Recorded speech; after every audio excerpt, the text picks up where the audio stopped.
Okay.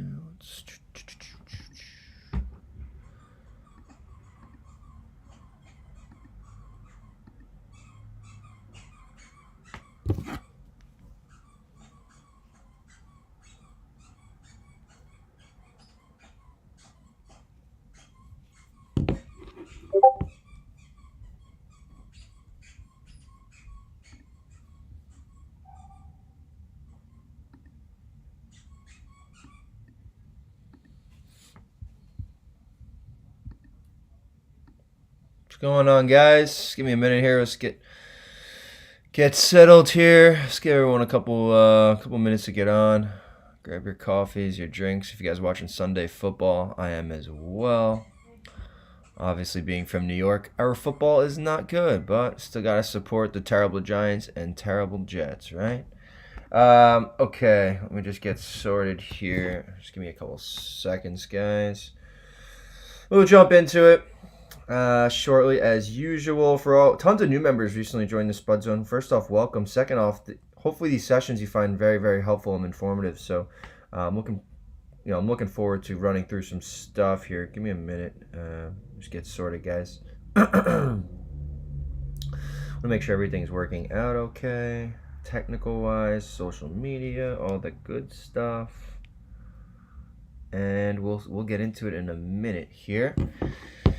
What do we got? 47 viewers already in the first minute. Awesome. Let's get to 100 real quick, and we'll get this puppy started. What's going on, guys? Gianna, James, Aleph, Steve, Mark. How are we? James, good. Benjamin, Juan, Amir, William. What's going on? Jets fan. There we go. What's going on? Cody, how are you? Krishnan, Patel, good morning, good afternoon, wherever you guys are dialing in from. Yeah, it's been crazy markets the last couple of weeks. I'll talk through that, digest some of the action, what's going on, what I think's going on, as well as some of my predictions for the next couple of weeks. Last week we had an insane week. Some things were hitting 200, 500% on the contract side. Tons of volatility right now. Markets kind of really fighting two different ways and two different beasts, and I'll talk through that in a minute. But yeah, we'll get started. Looks like we got 60 viewers, almost there. Give everyone about another 20 seconds to log in. Usually I try to get going with at least a minimum of 100, and we get to about 200 usually at peak during the session from live viewing. We're also going to do a Q&A at the end, so do stick around, guys. This session is going to be about 3:15 to about 4:05, 4:10 at the latest. I hate to try and go over about an hour, but we'll do about 50 minutes of crunch time. Get a notebook ready, pen and paper, and we'll take some notes, especially the new members. You guys are learning some TA stuff. Technical analysis, TA stands for, so supports, resistances. I'll talk through some of that stuff.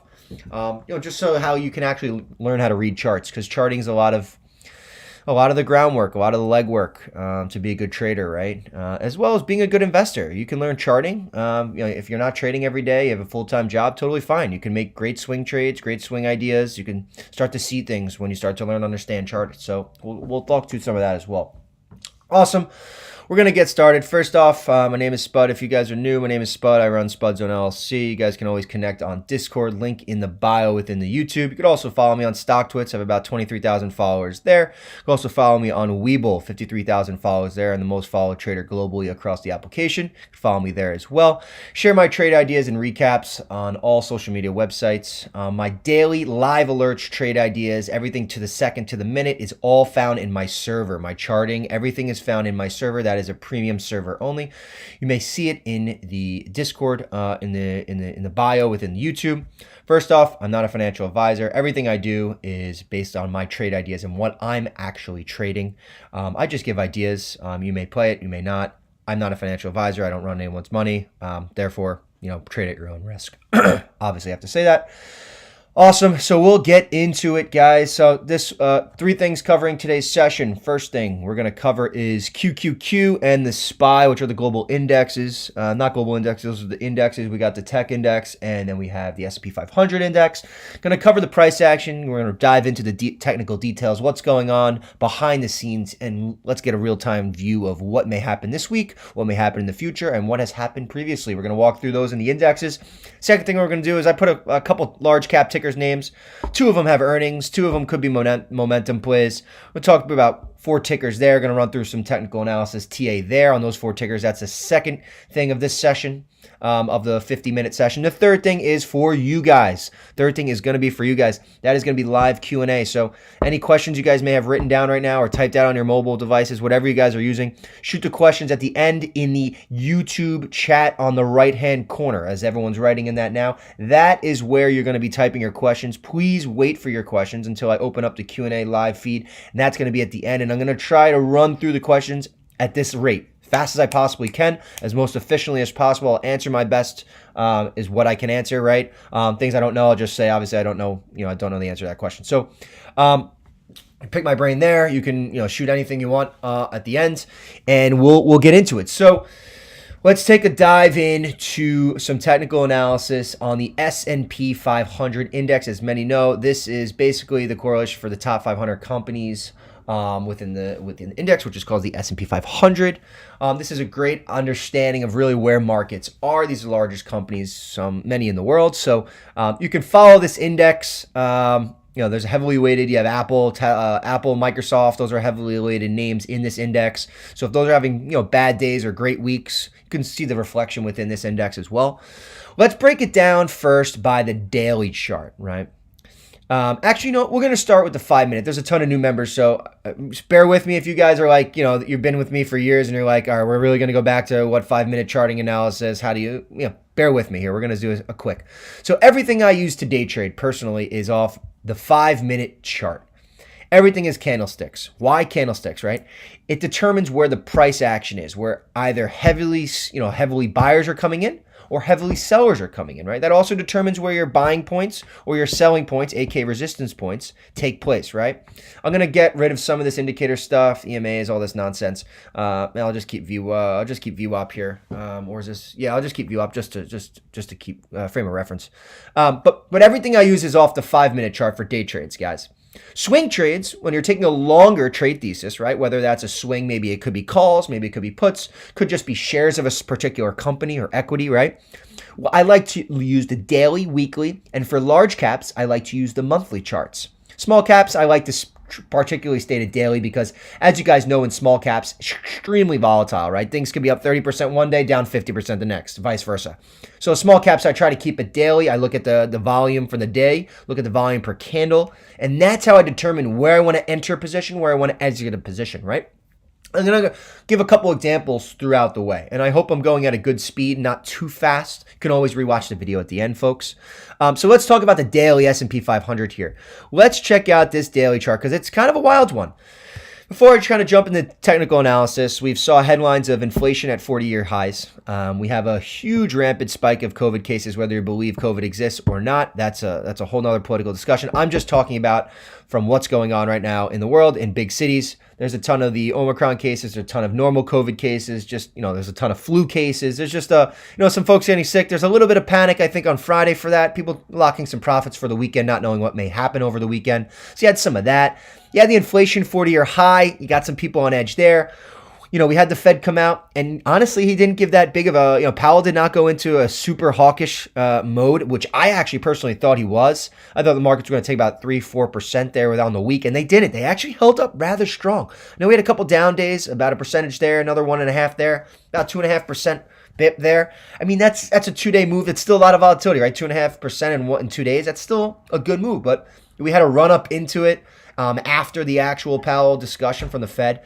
And now we have potential interest rates coming in early next year. That's where people are saying the market needs to be. Yet we've yet to hear that from the Fed chair. So there's people on edge, right? You could see that you have large money being like, oh boy, we have to raise rates earlier. Then we have large money being like, we're fine. Let's invest here. We don't have to raise rates earlier. And then we have COVID. I don't think they're going to raise rates earlier, right? So you have people kind of battling on these fences. And that's why you're seeing the volatility in the market. That's why you're not seeing a particular direction, right? We're not seeing, everyone's going bearish. Everyone's going bullish. There's a legit battle right now going on between big money and not knowing what's going on. You have people, end of year, right? Tax season.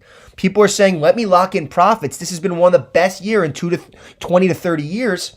Let me take some profits on some of these gains. People are up hundreds of percentages on certain equities. It's been one of the biggest bull runs in the last 500 years, guys. And you're witnessing it. One of the largest bull runs of all time. The S&P 500, just to keep in reference, this index alone, guys, large money investors, index funds, mutual funds, they shoot for 6 to 10% a year on average. That's what this index brings in, right? You're up 25, 30% in one particular year. That's a 3 to 5 year gain in one year in 12 months time. So you got to think. Some people aren't going to be greedy, right? Especially large money. So you have that, you have the inflation, you have the COVID, you have the rates. There's a lot going on right now. You have political things. There's a lot going on. It's not the normal year. So there's going to be volatility, and that's what we're seeing in the last couple of days. My suggestion, how I'm trading this volatility, is I'm particularly trading it in a feel basis. And what I mean by a feel basis, I'm looking at price action, and I'm looking at the charts. I'm looking where resistance are getting blown away, where supports are getting blown away, where supports are being bought up, where resistance are being sold off, guys. And that's how I'm analyzing how to play this. As you've seen this past week, we were nailing 100 to 500% alerts, whether that's on SPY, QQQ puts, whether that's on Moderna calls, whether that's whatever it was, guys. There's a thesis behind the alerts, right?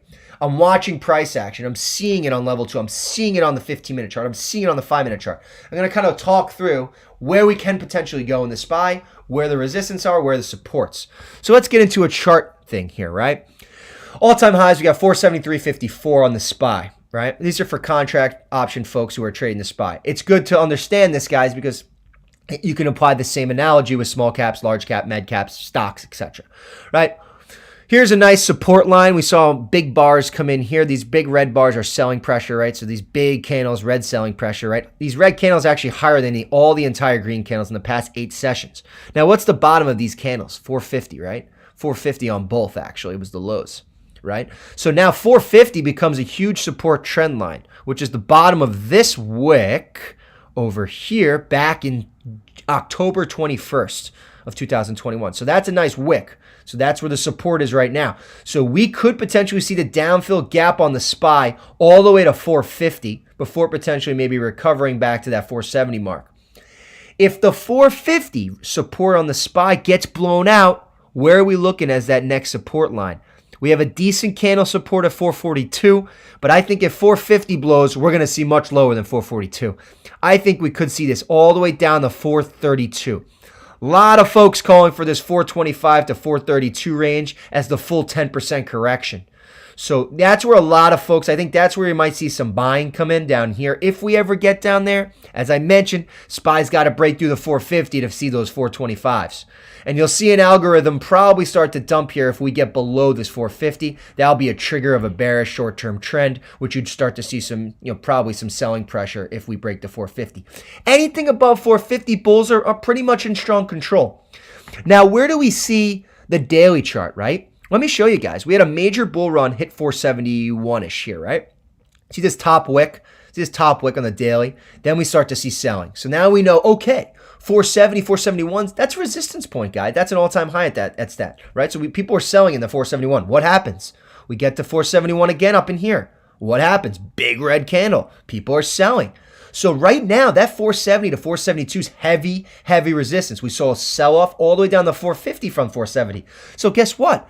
If you look at the big picture on the daily chart, guys, where do we go? Then we see another retest right up in here. We get to 472 again, right? Right where it was all-time highs. Guess what happened? Huge red candle, a lot of selling. So bears seem to have full control around that 472, 473, and that's where it seems a lot of people are also taking profits.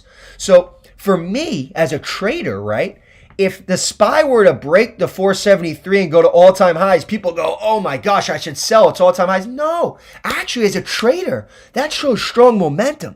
So if I see this level get broken really quickly and strong here with volume, you can maybe ride this up to 475s, 480s, right? That would show a strong bullish trend. Now, if it gets denied again, this has got denied at 472 3 times in the past 1, 2, 3, 4, 5, 6, 7, 8, 9, 10, maybe 15 to 20 sessions or so. So that's strong. I call that strong resistance. That's a bearish breakdown, right?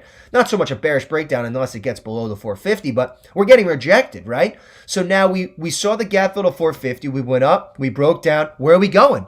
The gap fill could be to that 448 spot again before maybe going back up to retesting it for a Santa Claus rally. A lot of people are calling for the Santa Claus rally, analysts as well.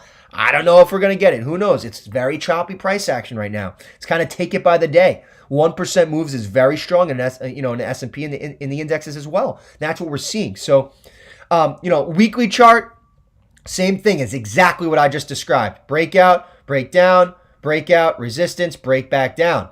Right? That where do you guys see this weekly chart gap fill full? We see the 450, right? The trend line right here. Right in here on the bottom wick. I call this bottom wick, right? That's a 450 support. Where do we see the next support? 426. Now, why do we bounce off the 426? Because back in July, we bounced off the 426. So that's where I potentially see some buying pressure come in. That would be the full 10%. So if we ever get down there, I'll probably try and overnight some calls for the bounce back to maybe 430s the next day. So that's how I'm sort of thinking about some of this, right? Let's go to the QQQ. This is the big technology. These are big technology names, right? It's the technology index. Highly, highly, highly weighted tech names, large cap tech names. These are your Microsoft, your Apples, your Amazons, your Teslas of the world. These are all your mega tech names, right? Now, why do we see some selling pressure, which ultimately brought down the S&P? Why do we start to see some selling pressure in the QQQ? Because generally, in a higher interest rate environment, when a rate spikes start to happen, generally over the last 50 to 70, 80 years, tech names do not generally do well, large corporate, in a high interest rate environment. So you're starting to see some large fund take some profits off the table. Now, why are we seeing that? Let's look at the monthly chart. The QQQ, guys, back in 2010 was at $25. So look at this absolute insanity of a run to all-time highs to 400. Of course, right? If you even bought the QQQ back in 2020 in March, right, just during COVID, guys, 165, you've doubled your money easily, more than doubled, almost 2x your money just in tech alone. That's better than the broader indexes. So there's a lot of people that are up huge in the QQQ. Also comes down to end of year tax selling, right? So there's some selling pressure here, not only from a chart standpoint, right, but from other things as well that I mentioned earlier in the session, right? So from a chart fill, same thing, QQQ, major support, 378, 380, big support here, right? That's where these big green candles started back in October. Same thing with the S&P, right? Next gap fill will be 350s. Does this chart look very, very similar to the S&P 500? It does, doesn't it? This one actually has a little bit more range than the S&P 500 because the percentages has a little actually more range. You can look at the chart, right? And there's a little bit more of an upside, a little bit more of a downside to it when you look at the daily chart. So same thing. Gap fill would be about 350. That would be where major support is. But guess what? As I mentioned with the S&P 500, you got to still break on the QQQ. You still have to break this 380 trend line. Let me zoom in here. See these bottom wicks? Bottom wick rips. We're getting close to that bottom wick. You break below this, it'd be a bearish short term. Be a little bit of a baby support at 372. You might get a cap bounce there. But I think then you would see the full gap fill of 350. So that's where I'm looking at, guys. That's where I'm looking at when I'm looking at these broader indexes. I hope this is helpful, right? These indexes start to break down a little bit under in here. This is when you want to start timing some of those short positions, some of those puts on the big names, Tesla, Microsoft, Apple. We break down in here, we're going to see a breakdown in larger names. No question about it. So keep an eye. We stay above this trend line. We could, as I mentioned, I'm not going to be full bearish. You could see the bullish breakout to 408 and higher. But with the interest rates potentially rising earlier than expected next year, you could start to see more selling pressure on the NASDAQ, on the tech names. Awesome. Hopefully this is super helpful so far. Now let's dive into the watch list this week, right? Let's dive into some of the watch list. So what I'm going to dive into here is I'm going to dive in first name. We have earnings. We have Nike. Everyone knows it, Nike, NKE. Let's talk through Nike. Interesting chart. Let's walk back. I want to talk through Nike here. Last earnings, let me actually go to the daily so I can see the earnings on Webull here. They don't show the earnings day. This thing exploded. If you guys remember, I remember actually watching the options go up crazy on this earnings day. Nike itself doesn't move much, guys. So a 15% move on June 25th, 2021 when they reported earnings, and it was a monster beat, blowout in all aspects, is a monster move. Contracts, I think, were up 1,500, 3,000%, something wild. A 15% move for Nike is just ridiculous. It's bonkers. And they just blew it out of the water. And since then, they've had a nice high peak of 179. As you saw here was a 175 push, 177, same kind of thing. Then we start to see some selling. It almost looks like a double top on the daily here. If you look here and then here, we got a double top, fine. Index has been down the last couple of days. As you start to see, this is already down about 3% on the indexes alone, with the indexes sort of following. They got earnings coming up tomorrow after the bell.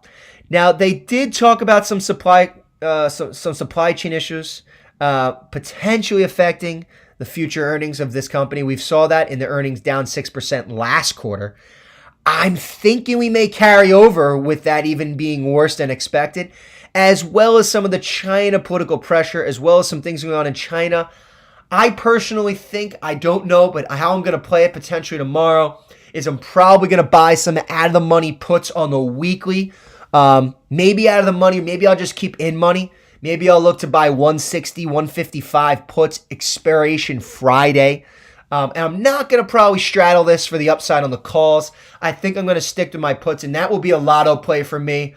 Kind of lose it all mentality. I'll bet super small on the downside. If I lose it, all I do is lose my premium. That expires Friday. That's how I'm going to probably trade this name tomorrow. I'm thinking we get a little bearish. Maybe they'll be in line with the numbers, which would be great, but I think maybe guidance-wise for next year, it could be lower than analysts are thinking. I'm going to play that. Now, how am I going to play that? On the daily chart, we got a 145 downside gap fill. We got a 150. That's the first line of support. 155 as well. So you got a 155, 150, 144. So that's good range on this ticker name on the downsides. If you look at the weekly chart on Nike, guys, we just went into a downtrend. Look on the weekly chart on Nike. We got a double top here. Big buyers now are starting to see selling. Selling's coming in. This ticker name's also up on the years, having a great last 2 to 3 year performance. Also could start to see some profit taking here. On the weekly chart, where do we see the gap fill on the downside be 145, the upside would be 179. So tight range gap on the earnings. I think there's more downside opportunity than upside right now on this name. I'm going to probably try some puts tomorrow after bell close on earnings. If they blow it out of the water, so be it. They blow it out of the water, lose my premiums, totally fine. Take the loss Tuesday morning. That's how I'm going to trade Nike. That is NKE. They have earnings after the bell tomorrow. Next stock, I'm going to talk through earnings. Let me check my list here. I'm going to talk through Rivian because we absolutely crushed Rivian last week. 300% gains in one single day. Loaded puts for the ER. That was a beauty alert all around. Still holding some. I'm also going to look at Rivian. I think it has more downside. I do think we have more downside to at least the opening IPO, which is $75-$80. That'd be another 20 to 30% downside. If the markets don't stay up where they are, I think Rivian could be a nice potential short play as well. They're not doing any sales yet. Analysts are still expecting sales to soon, but they're slowing. There's a lot going on with that, right? Especially if Tesla continues to break down. I think Rivian's going to see some more selling pressure. Friday may have just been the beginning for that one. Shorts covered into close, had a nice play. I'm going to talk to the Rivian chart shortly. Second ER I want to talk to is Carnival. Yes, this one's another big one. Huge short float. Carnival Cruise Lines. Earnings, same thing, guys. Report after the bell, I believe, tomorrow. Or is it tomorrow morning? 12:20, 10 a.m. Eastern. Damn, so these might be tomorrow morning. So I may have already missed the boat on this. I have to see, actually. This one might be an interesting one to play, especially if these COVID cases continue. This is always where shorts attack first. They attack the airlines. They attack the cruises. When COVID cases are spiking, that's where they attack because flights could get canceled. People could cancel travel. Bookings get lower. It's just it's a whole domino effect. It's usually an easy short for 5-10% pickup. So I'll be watching Carnival. We have supports, trend lines on the 16, support trend lines on the 18, all the way down to $12 is really the low here. Break anything below 12 and we could see a real flush down the 6s, 7s, 5s. I don't particularly see this thing dropping 50%, but hey, you never know if COVID ends up continuing and they just can't get it together. A lot of debt. We'll see what happens. Carnival earnings tomorrow. It looks like 10 a.m. is the call, so I'm probably going to miss that one. That is not after the bell. I have no position over the weekend on that name. CCL, that's Carnival Cruise Lines. Talk to Carnival, talk to Nike. Want to talk to SAVE, Spirit Air. Spirit Air, another airline's name. You may want to look for puts. We're all in a downtrend. We could continue to see that downtrend. We have a full gap fill all the way down to $15 a share. That is a nice 20, 30, 40% move from current. We're going to get there, no idea. We have a nice support line. 1950 would be a nice 5 to 8% move. Contracts, IV's not that expensive right now. I don't know if that changes in the morning. Only 50% on the volatility side. So this one could be a nice pickup on the weekly contracts if we see the COVID cases continue to spike, airlines continuing to have trouble finding folks to work. They may have to cancel flights. Your bookings may be lower next quarter. So things to look at on the airline side. Could be a nice short-term quick puts idea, some selling pressure. SAVE is my top airline choice for a potential short or potential put opportunity. Those would be on the weeklies or the December 31st expiration. If you want to go safer on the expiration and a little bit, give yourself some more time, not sporadic moves, look for maybe those Jan 15, Jan 21 calls of 2022. Not calls, puts or calls, depending on how you're feeling about the airlines. These are just short-term plays, right? COVID then disappears. Airline stocks, you'd be one to try to maybe buy calls to ride the upside. Another name, Moderna. This was a beautiful trade. Honestly, I didn't ride it. I didn't ride it Friday. I didn't ride it, and I was kicking myself because I checked it Friday night before I went out for a beer. I checked this thing Friday night. I alerted forced 275 calls, expiration that day, last Friday, on the 3% red dip. These things ran from 440 alert in the calls on that day expiration all the way to $18. $18. I think they closed 1840 those calls. That's almost a 3-4x gain in one day. I missed that. I sold for 100% in the first 10 minutes. I didn't want to be greedy on a Friday. There was a lot of volatility in the markets. But COVID cases ramped up, and guess what? This could be a play tomorrow just from a momentum standpoint. There is a high short float on this name. I want to break down the technicals though.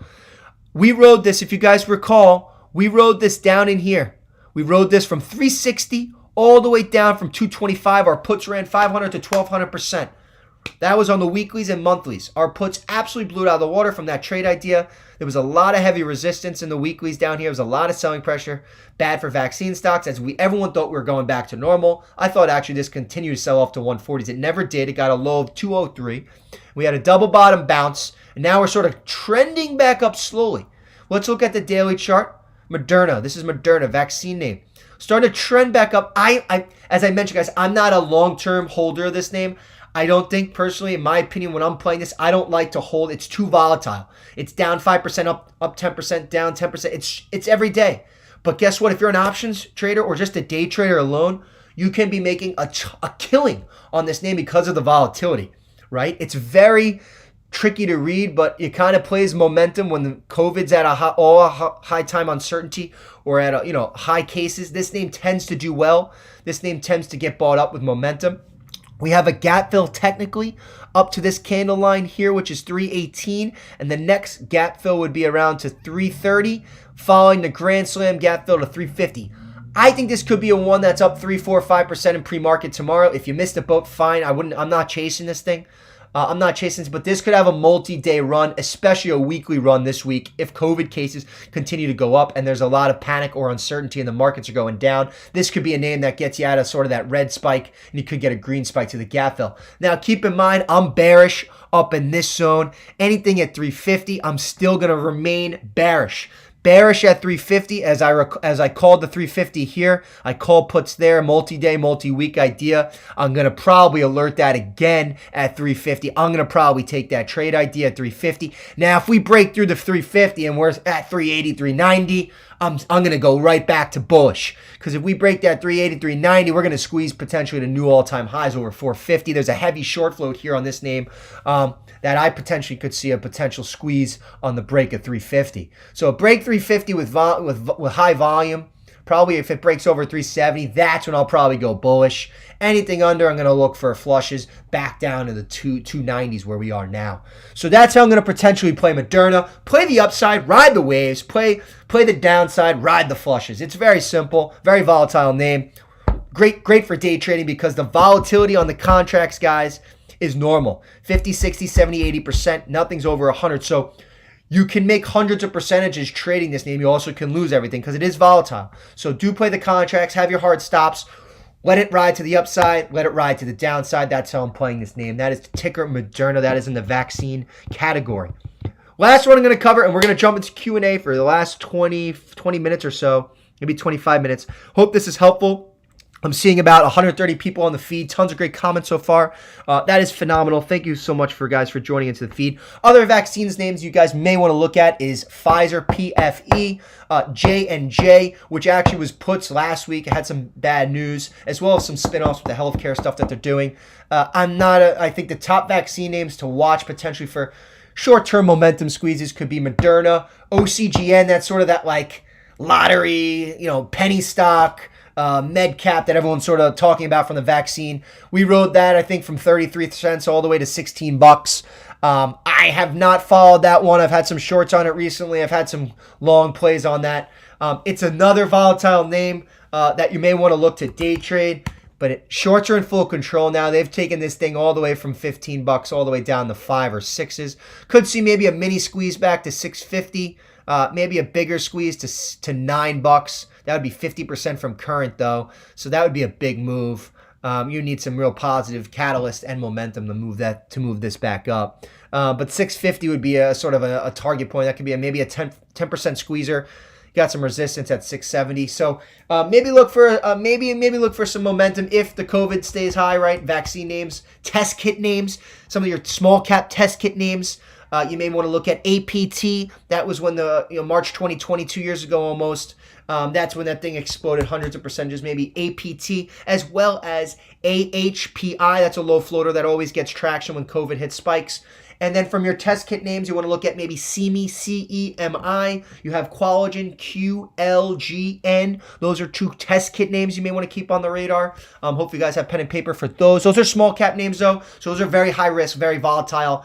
Maybe day trade, quick scalp sort of setups. From option side of things, you may want to be looking at OCGN, PFE, Moderna. Awesome. That's a vaccine. Those are vaccine and kit plays if the COVID continues to spike. We're going to get into Q&A shortly. I think I have one more ticker name. Let me check my notes here, guys.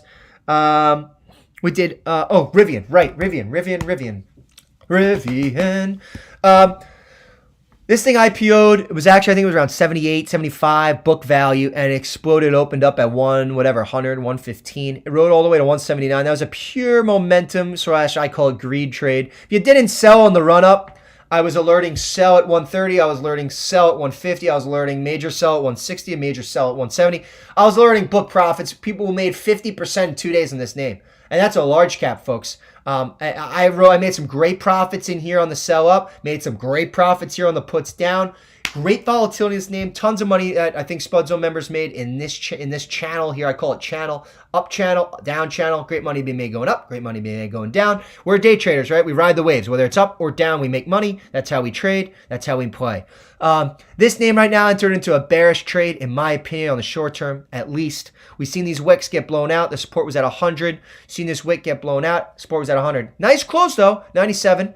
Didn't die. I thought this would be dying below 90, maybe an 89 finish. So was surprised that it did not get sold off. And excuse me, I just got to take a sip of my seltzer. Whew, a little sore throat. Excuse me. I think we could test that 92. If we break the 90 on the bottom here, I think we'll see a channel fill down to 78. That's just my thesis. That's my trade thesis. That's how I want to trade this name. I may grab some puts in the IRA if the markets continue to be volatile, because this company does not have any revenue yet. And it's a high-risk trade. It's a pure speculation growth trade name that has an obscene amount of market cap, way higher than Ford, way higher than GM, and they're not even selling a single truck yet. Yes, they're going to be doing luxury trucks. I get it. High-end trucks. They have a ton of orders already. Great. But there is no serious revenue yet. And for that standpoint alone, that is considered a very high-risk trade for a large mutual fund or for a large, sort of whale investor, right? They want to be going into maybe value names or materialistic names or chemical names, anything that holds true value that might have a dividend, right? If rates are going to be going up, not good for technology. That might help the bottom line here. So also some concerns around sort of pricing, dilution, more shares, burn cash flow. So there is some more downside potential to this name. We saw the candle selling on Friday. Now I'm going to be very interested to see how the action is this week. If we see some maybe cap bounces, 1, 2, 3, 4, 5% this week, that's when I'm going to try and reload puts for a longer, maybe multi-month expiration where we could see lower on this name. So that's how I'm going to potentially play Rivian. That's how I'm going to potentially play it. If now we break over the 115, I'm going to go from bearish to bullish. I'm going to be a bull, and maybe we ride this back to 130s, ride the roller coaster back up. Until then, if this stays in the 90s, I think we could potentially retest that 75, 85 zone. There has been large buying, tons of large buying on the puts on that 90 strike. So keep an eye there. There's a lot of big money looking for this move down the 90s. So be prepared there. We could potentially see a retest of 90 or lower in the short term. So that is how I'm potentially playing Rivian. Any spikes on Rivian, I'm trying to maybe take a short-term bearish put position there. Can't short this stock on my brokerages, but you can play it on the option side, which is how I trade it potentially in my IRA accounts. That is Rivian. Now let's go to Q&A. I'm going to now take a look at the YouTube feed. We're going to go into some questions now. Let me open up the YouTube. And anyone could ask me any question, not particularly about particular stocks, because I'm not going to open up the TNA analysis and run through it one question for one person out of the hundreds of folks that are here. But let's talk through maybe some questions. Let's start with, let's see. Medhat Ali, can you please write your email here? I want to send you an email. My tech team has posted the links in the Discord. You can DM me on the Discord. I try to get back to everyone's Discord message within 48 hours. I do get hundreds of Discord DMs a day. You can message me on Discord at Spud. You'll see me right in the Discord in Spud Zone LLC. Medhat Ali, yep, that's you. Benjamin Cooper, what's your opinion on AMC? Now, AMC, I'll do an AMC chart analysis. You know why? Because I know there's a lot of you maniac memesters still out there talking about AMC. All you apes, you guys are going to see Spider-Man. I haven't seen it. I heard it's pretty good, though. I do want to see it. Not a Marvel guy, but I do want to see the AMC.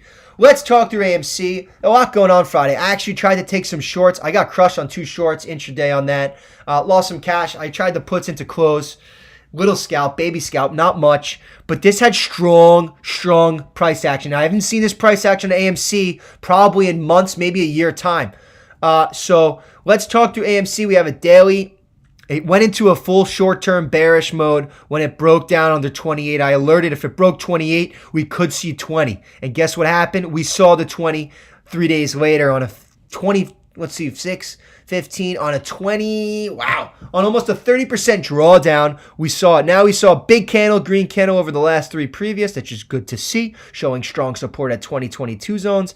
We saw big buyers come in. Then we saw the record numbers for AMC come in on Friday. I think that was particularly a little bit of a small short squeeze there. Maybe some funds also covering end of year. We could see a daily gap fill back to 34. 34, 35 is where I'd look to potentially start to sell out for some profits. That would be almost a book value of 40, 50, 60% gains in less than 5 days.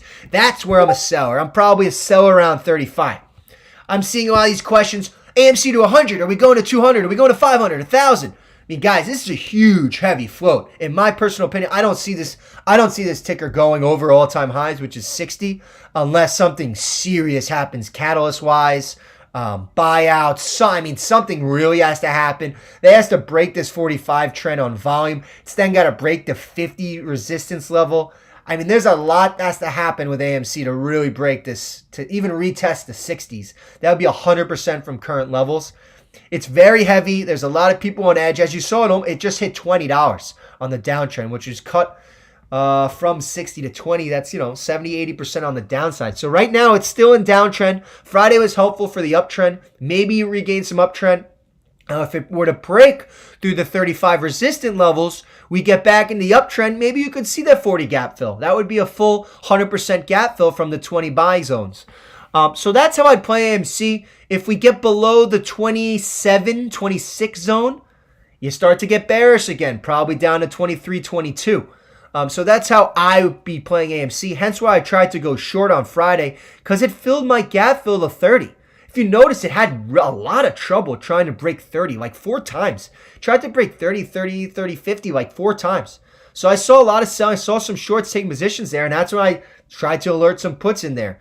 The puts didn't do too well. I mean, it lost about 2 to 3% from the highs on Friday, which I guess is all positive if you were short or trying to play the short. But bulls had full control. They were very strong on Friday. The price action was very much bullish. The volume was spectacular, 144 million, which is larger than all the days prior. double, triple than some of the weeks prior. So that was very positive. This could see upside gap fill to 32 to 34 zones. That's where I'm a seller for profits. As I mentioned, as I always preach to my students, as I always preach to my members, taking profits can be very challenging, but the only way that I have personally built accounts, my 15K into 2 million, my IRA up 100% in the last 3 weeks, is by locking profits, moving on to the next trade. For me, account growth only happens if I see the profits and I'm actually selling profits, can always find the next play. For me, account challenges as account growth is selling profits when comfortable. When my price targets are hit, I'm not greedy, I sell profits. So that's typically how I play this AMC one. I know you guys are all memesters, apes, let's go to the moon type thing. So that's super cool. That's that you guys been doing this, holding this for years. So those would be my resistance points. Those would be my support lines. Got heavy resistance at 43, heavy resistance at 52 on a big chart lookout, and then you have minor resistance at 30. So those would be where I'd look for that. Let's go to some next questions, guys. Next question. What do we got? Let's start with CK53, so we're going to start anything below CK53. I'm going to start there. I'm going to start with Jonathan Coomer. ALZ alerted, ran on news Friday, then dumped. We had a nice swing trade on ALZN. That was a multi-week swing idea. Waiting for the top line news. The markets were not great. The price action on AZL was not great. It looks like a lot of folks took the profits and ran from the ones and twos. It hit low threes, mid threes earlier in the session, and then just sold off into Friday. Maybe we'll see what happens next week. It does have a high short float, so that does kind of scare me. That's ALZN. That's an all-timer top line data they're supposed. So we'll see. Small caps have been also dead, right? The small cap index was down 12-15% on Friday going into open. So you have to be, you have to understand that, small caps might not have good follow through right now. A lot of folks are selling. So be prepared on the small cap side of things. That was sort of a sell the news, it seemed like. At least from the price action. I'll be watching it this next couple of weeks as well. Internet Explorer, what types of moves averages do you use? Find a way to support resistance. I don't necessarily love moving averages. I do use the 50 and 200 because 50 and 200 is a really, really big average for index funds, mutual funds, and large hedge funds. So if you get below that 50 moving or 200 moving, typically that's bearish. That's when you'll see algorithms or hedge funds or large funds start to get bearish. If you get above that, you start to get bullish. That's when I'm a sort of a buyer. So I don't necessarily love to use them, but I use them from a reference point for where large money may be headed in or out of positions or indexes, etc. For support and resistances, as you can tell from my previous sort of session today, I am strictly on candlesticks, right? So where there's big, huge green candles, and then there's big green candles to follow, that's typically strong. If you have a huge red candle's following, that's typically showing weakness, right? So that's how you can predict where something may go. CK53, just wondering if a stock that forms wedges usually work out. Do you play them? Stock wedges, that's a term for like intraday trading. It has a wedge, it might see a percentage move, 2% move, maybe a 10% move in small caps or whatever it may be. That's like a wedge move. Or if you're trading contracts, potentially see higher, retest those highs. It just shows you that there's consolidation going on at a higher level on the particular stock. That's what the wedge is, right? Higher level of support, higher lows, lower highs on that, and then you sort of rip through the new highs or retest those highs. So that would be a wedge. I do play some wedges. I wouldn't say like I live or die by wedges. I wouldn't say that's part of my main strategy, but you can look at some wedges and sort of get a feel for maybe how trading might finish up on that ticker on the day. Usually that's a quick scalp though, or day trade up or down depending on the wedge. Hey Spud, Ken Block 1. Hey Spud, how much of your account do you trade? If you say you have 10K account, what would be your average trade size to get the gains you want in 1 month? That's a tricky question, Ken. Typically, I don't like to use more than 10% of my account in any particular trade, especially if it's options. Options, I try and go even smaller, and I keep 10-20% stop loss on the options. Pretty strict with it because you could always re-enter lower. Things move fast on the option side of thing, especially if you're trading weekly expirations or monthly expirations. From a day trade perspective on large caps, I'll use heavier if it's a large cap because, 1-2% move may not be likely for a large cap in one day. So I would use from a share perspective there. I usually go heavier. On small caps, I try not to use more than 20 to 30% of my account, and I use 10% stop losses that keep it tight. So that would be how I do it.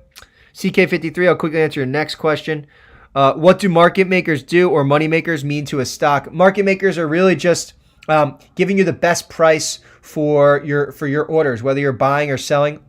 Market makers dictate potentially where the stock may go. So if you see a huge selling at 9:30 in the morning, that may dictate where market makers are starting to sell, where more buyers are starting to come in, et cetera, et cetera, et cetera, vice versa.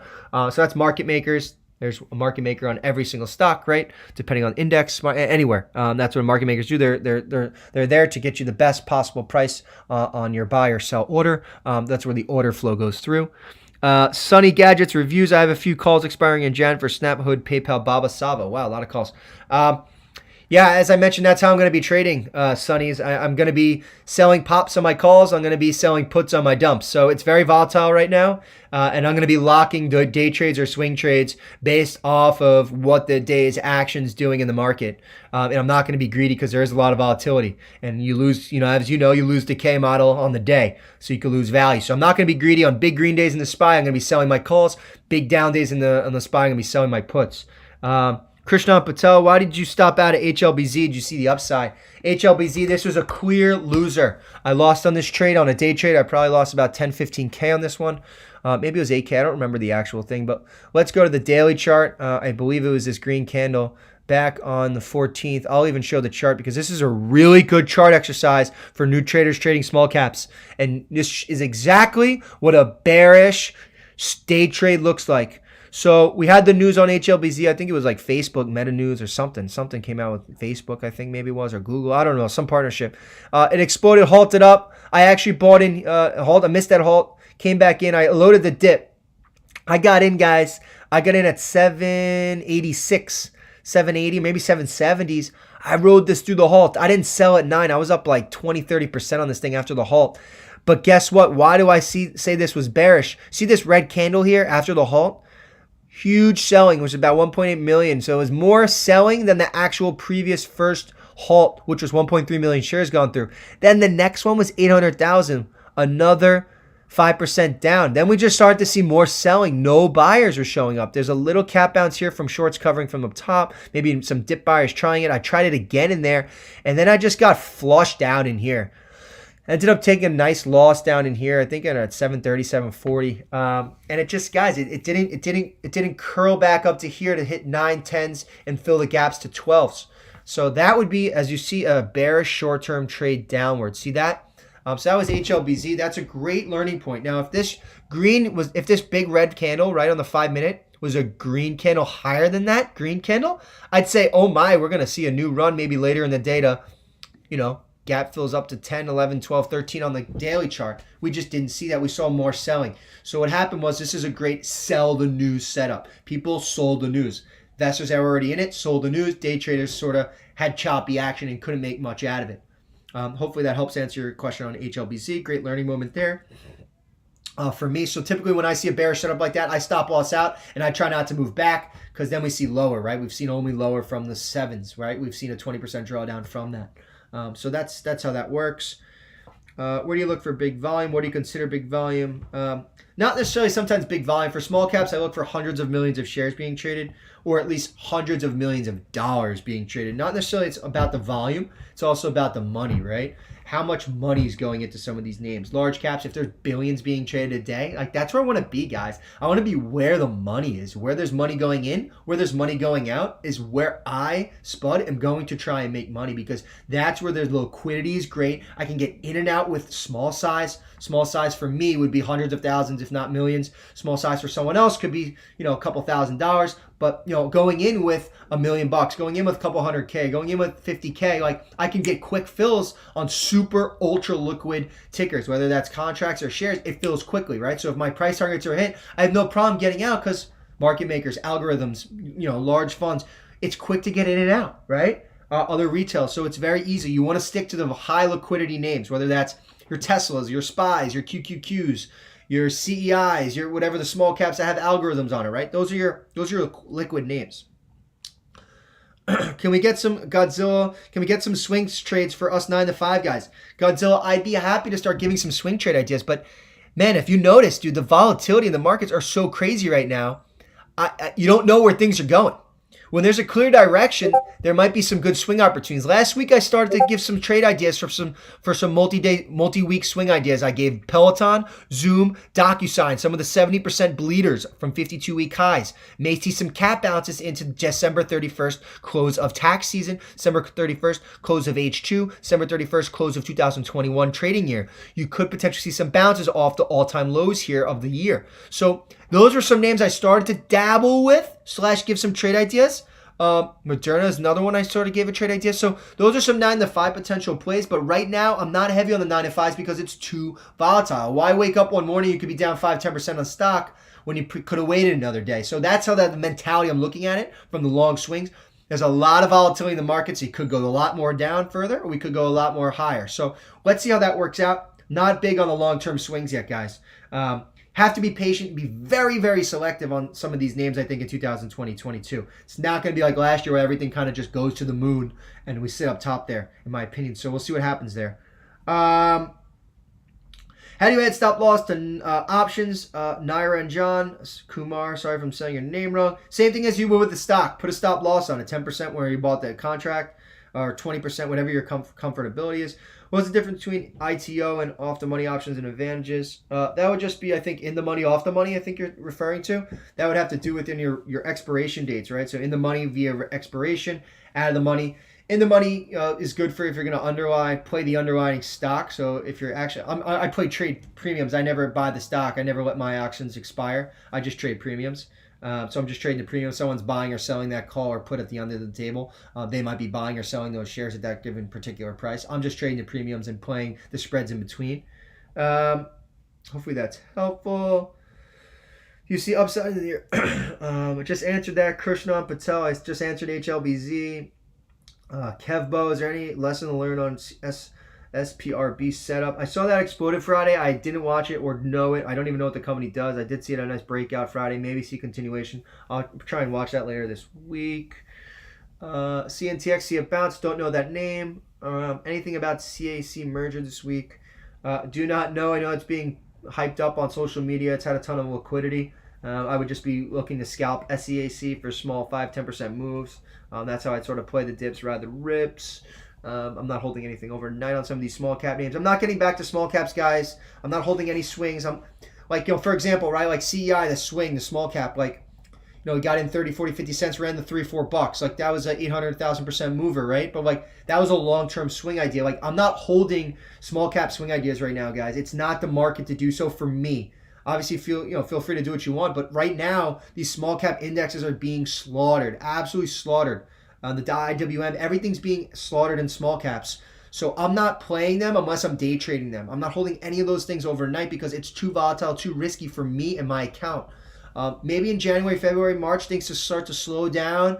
Small caps begin to pick up. May start to see some supernovas again. That's when I'm potentially going to start adding. That's when I'm going to potentially start getting maybe a little bit more risk averse, a little bit more in there, right? Risk hungry. Like, that's when I might start to add some more size. So that's when I'm potentially starting to think of small caps. Will Adobe recover after a big bleed out? Had a JP Morgan downgrade on Adobe. Also gave bad earnings guidance. So as I mentioned, right, Adobe fits in that large tech fill, right, where you could potentially see Adobe go lower as well with other tech names. Interest rates are also increasing, which isn't good for large corporate tech names, generally speaking, right? The good ones are still going to make tons of cash and continue to grow, just not at the rate potentially where they may want to with interest rates going up. Adobe, I do like it as a large tech name. If you could get another 10, 15, 20% fire sale, I'd probably start to dabble very much with size, but I'm not there yet. So I'm not fully loading into Adobe. I did alert puts ideas that ran pretty hard on Friday off the bad ER earnings. So yeah, if there's no more questions, I'm probably going to hang up for the day, go try and catch some football, maybe get some pizza, some food, some egg, and I don't know, some eggs. I don't know. I'm hungry, guys. I had a sort of a long, chill, studied weekend, as you guys can probably see with a lot of this analysis. But I'm super excited to trade this week. As I mentioned, I turned 45 into almost 92,000 now on my IRA in 3 to 4 weeks time. So I'm going to try and continue building that one up. My first goal is 250, 500, then $1 million on that account. Maybe I could get it by end of 2022. maybe even earlier. But right now there's a lot of volatility. I want to continue crushing these account challenges. I probably may start a new one on the day trade account in 2022. So stick around for those. If you're not subscribed to Spud Zone, I highly recommend it. We have 17,000 members in the Discord. Just scroll up. My tech team just posted the link above.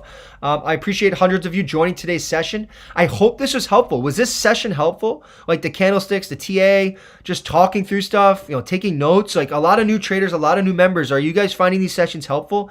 I also expanded this to non-premium members today, so anyone got a nice free session out of this. Hopefully these sessions are helpful. The end of the day, guys, I do these sessions. I take hours out of my day, weeks out of my time to study and put out analysis out for free here on YouTube because I want everyone to learn. I want to try and coach as many traders. I want to try and get as many millionaire students as we can under the belt. I want folks to just be inspired and continue to push themselves to, to make extra side income, to become a full-time trader, to help your family, whatever it may be, whatever the reason is at the end of the day. I think everyone's has an opportunity to learn a ton about the markets and play that to your advantages, whether the markets are going up, whether they're going down, right? I always say to folks, don't limit your knowledge just to playing 50% of the market when it's going up. What happens if we get into a bearish market in 4, 5, 6 years? How are you going to make money in a downwards market, right? You got to learn those aspects too. So I'm here to coach everyone from my experiences. Obviously, my experiences are not always right. I have tons of big losing trades. I have tons of big winning trades. That's the reality of trading. If I can just be right 60, 70% of the time, I'm going to have great years. And so I'm going to continue to do my best from my trade ideas, from my learning. But it's all, I love to learn from you guys. And I'm hoping that you guys love to learn from some of these sessions, the questions, as well as the Discord server and all the channels. So highly recommend. I also love all you guys. Thanks for all the loyalty, especially for those who are day one members for the last couple of years. Love the great positive testimonials and feedback. Let's keep that up. Let's have a great trading week coming up. Watchlist will come out later today. It's going to be a little bit shorter because I just kind of ran through all this on YouTube. So I'm going to try and keep the writing to a minimum. I'll post a bunch of tickers though, and maybe what to maybe look at this week. Going to be playing options again, guys. Going to be playing options again. It's going to be volatile again. Going to be playing options. So going to be riding the indexes. Going to be riding some of the large caps. I'm going to be playing momentum names if COVID's going to be talked about a lot. Going to be playing weekly momentum COVID names. So good session. Awesome, guys. Appreciate it. Thanks for all the nice comments. And yeah, we will see you guys in the Discord this week. You can follow me on here. Please hit the like button, subscribe button.